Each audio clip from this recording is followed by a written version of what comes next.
Welcome, dear friends. It's a delight to have you join us once again.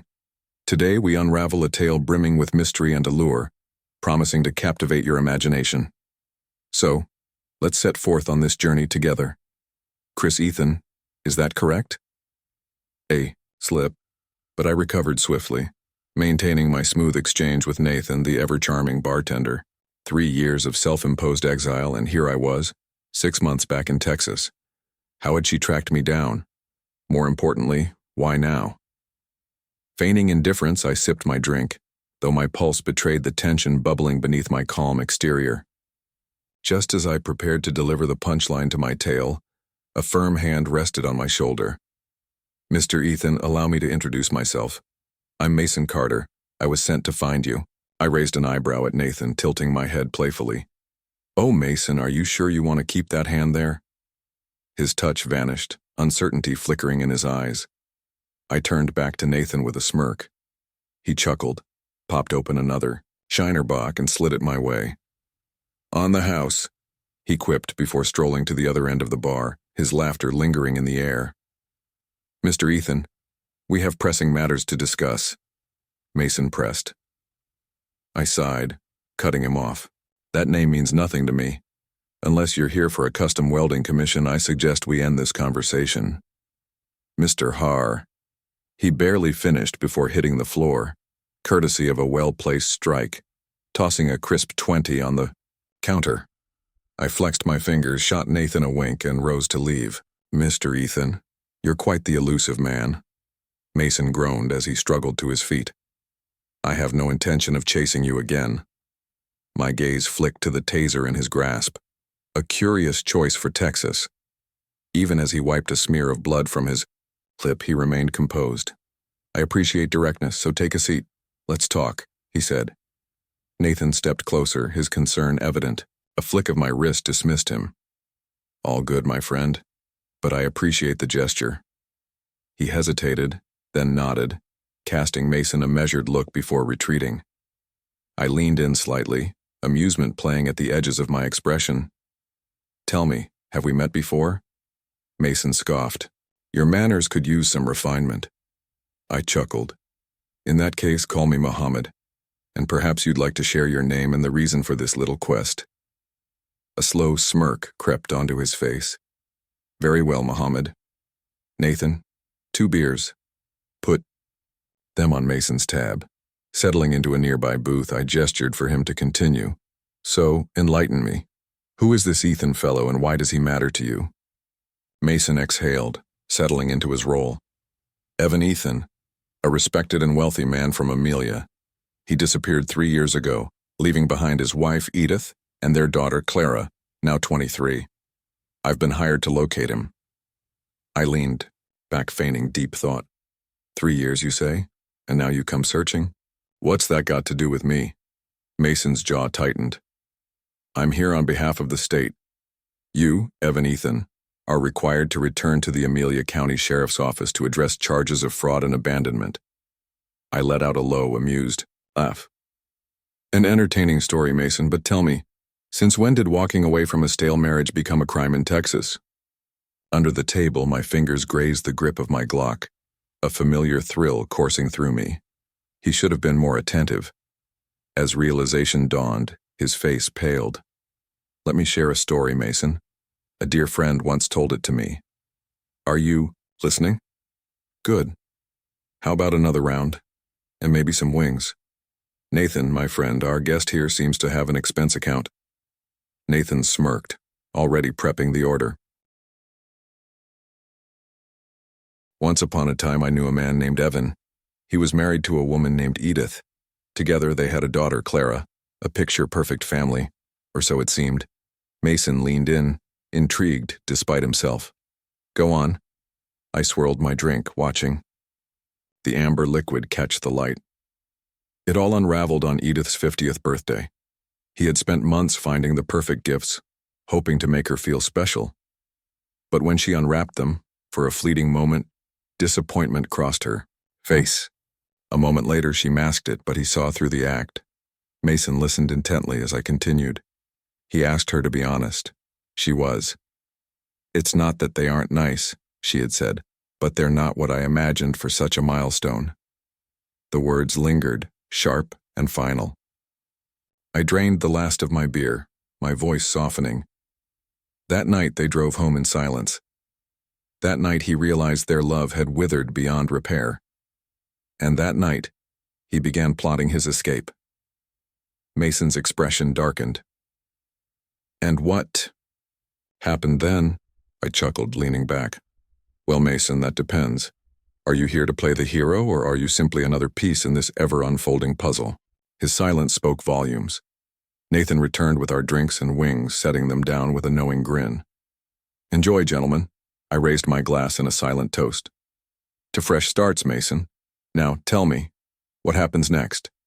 A distinguished, older gentleman approached, his charm undeniable as he embraced Edith. "Dan," she revealed with a playful smile. His smirk during our handshake sent a shiver down my spine. There was an air of self-satisfaction about him that I found unsettling. As Edith left for work, curiosity tugged at me. When I stumbled upon their love letters, a month-long exchange of passion, I confronted her. She denied it, insisting they were just friends. Enraged, I severed ties. Friends tried to mediate, but I refused to listen. Then she appeared at my dorm, breathless and pleading. I relented, but with a warning. Betray me again, and it's over. Years passed, trust was rebuilt, and 2 years later we married. Yet she never fully confessed. A decade into our union, cracks formed. My relentless pursuit of success. My nights away. She whispered the word, divorce. I begged her to reconsider. For Clara, our daughter, for us. She agreed, but with conditions. Finances were split, a silent preparation for escape. Determined to change, I scaled back my indulgences, balanced work and life. Yet something felt amiss. Freedom suited me, motorcycles, sailing, flying lessons. Meanwhile, our connection frayed. 2 years ago, I issued an ultimatum, rebuild or part ways. To my surprise, she chose to stay. For a time, we found a fragile peace, but as her 50th birthday passed, a coldness settled. Passion faded, intimacy turned routine. Late nights at the office stretched longer. Distant weekends became frequent. The patterns were familiar. I'd seen this before. Our encounters dwindled. When I questioned her absences, she evaded me. When I reminded her of our promises, she snapped, "Negotiate with yourself." Message received. Indifference spoke louder than words. I needed the truth. If she desired another, divorce was the way, not deceit. I had my own secret, an investment account she never knew of, tucked away for security. A friend, a corporate lawyer, laid it out. Texas law offered little protection. Proof of infidelity meant nothing legally but could be leverage. A private investigator confirmed my suspicions. The betrayal was undeniable. Worse than the act itself was the laughter at my expense, their rendezvous in our home, the audacity of her lover's proposal to sever our intimacy, one she embraced. I felt no rage, only emptiness. I secured the evidence, prepaid Clara's tuition, then quietly liquidated my investments. 2 weeks later, I left for the final time, abandoning my wedding ring on the pillow. No note, no farewell, just silence. She was left to wonder. For days, I wandered, lost in thought. A small town lured me in. On a whim, I enrolled in a welding course. 1 year later, I found work at an auto body shop, crafting beauty from metal. For 2 years, I drifted, chasing fleeting romances, savoring freedom. Amelia had never felt like home. Wealth seduced me, but every morning had been a struggle. I lived for Edith and Clara. Edith, who adored luxury while pretending otherwise. She worked for a charity, an illusion, a playground for wealthy wives seeking purpose. Their galas sparkled in society pages, yet their gowns cost more than most made in a year. I once fought to keep that life. Now I was free. A portion of the funds raised was dedicated to supporting the upcoming charity soiree. Amidst it all, I labored tirelessly at a job that drained my spirit, driven solely by my love for my family. As I bid farewell to that chapter, I made a solemn vow to pursue only what brought me true joy. Since then, I have shared intimate moments with many captivating women, never seeking a lifelong companion, only fleeting delights. If any entanglement grew too complex, I would simply step away. As for Edith, her fate, along with that of the house and the vast country estate, is a mystery I no longer wish to solve. She made her choices, and if she finds happiness in them, I will accept it with grace. Yet deep within, a part of me hopes she tastes even a sliver of hardship. Not that I would ever act upon such a wish. I long for the day I can embrace my daughter once more, but only if she promises to keep it from Edith. As of now, she lacks the courage to make that vow. I hope that day comes, filled with promise and renewal. My dear friend Mason has found newfound joy. He walked away from a deceitful spouse and a suffocating career, leaving her as nothing more than a shadow of his past. What could possibly tempt him back to such a life to finance her betrayal once more? It defies reason. He now radiates joy, vitality, and a richness that goes beyond material wealth. His new path has given him two invaluable treasures: a beloved daughter and the liberating taste of freedom. Looking back, the emptiness his wife introduced into their marriage was not as profound as it once seemed. For 24 years, she wove a mesmerizing illusion around him. But now, nothing calls him back. Mason once confided in me that the greatest torment he could inflict upon a narcissist was complete indifference. That, he believed, would be her ultimate downfall. And so, he walked away, abandoning all that he once knew. Time may stretch endlessly, but eventually, she will falter, and in that moment, he will have truly won. Mason sighed, his voice carrying a note of amusement. Muhammad, there's something undeniably captivating about you. Tell me, where has your charming companion wandered off to these days? I merely shrugged, a simple gesture that spoke volumes. Who can say, Mason? Perhaps he's indulging in some grand adventure, crafting something magnificent in the shadows. My bet? Wisconsin? He's always longed to see it. Mason smirked knowingly.